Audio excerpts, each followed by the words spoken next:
Omubaka wa Pulezidenti mu kibuga ky'Ejjinja Kasajja Michael akalaatidde bannamyoga abalina bye bakola bulijjo okwettanira omutindo okusobola okuvuganya ku katale.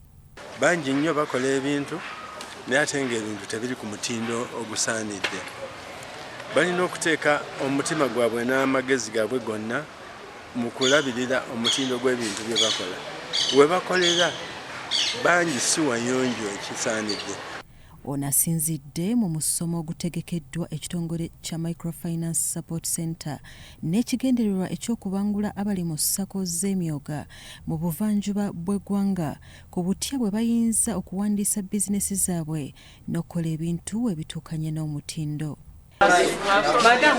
Lilian Nannono okuva mu kitongole ekivunaanyizibwa ku kuwandiisa zi bizinesi ekya Uganda Registration Services Bureau URSB, Hafswa Seguya okuva mu kitongole ky'omusolo ki Uganda Revenue Authority URA n'abakugu abalala okuva mu kitongole ky'omutindo ekya Uganda National Bureau of Standards UNBS bakulungudde olunaku lulamba nga basomesa abantu bano ku ky'okukola.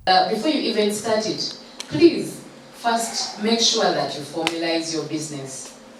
Because as URSB, we shall not care whether you have been paying lots and lots of taxes. Tubadde tubateekateeka nti wandiisa bizinesi yo giwe erinnya URSB ebaddewo ne bayisizaamu ne waffe wandiisa ku musolo tugifunire ttini otandika olugendo lwo bulungi ng'owandiika ennyingiza wandiika n'ensaasaanya.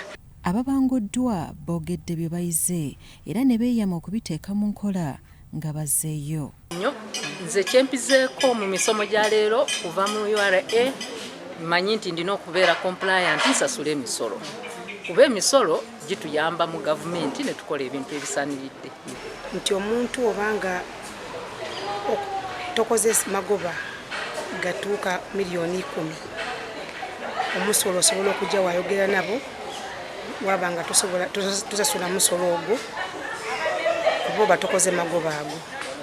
Ekyokubiri ku kyo ti bizinesi wogiwandiisa eyongera ku akatale.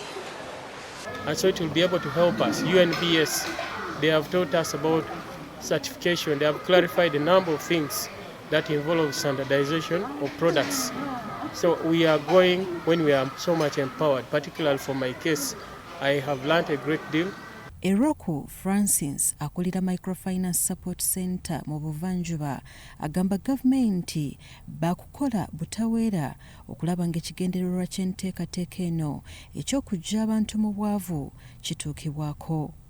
So the Microfinance Support Center, the major issue is one, is capacity building and trying as much as possible to make sure that we support these Myoga circles so that whatever they produce as their products is taken to the market and they get the real market which we need so that they can come up to the level which can be competitive with other circles in Uganda.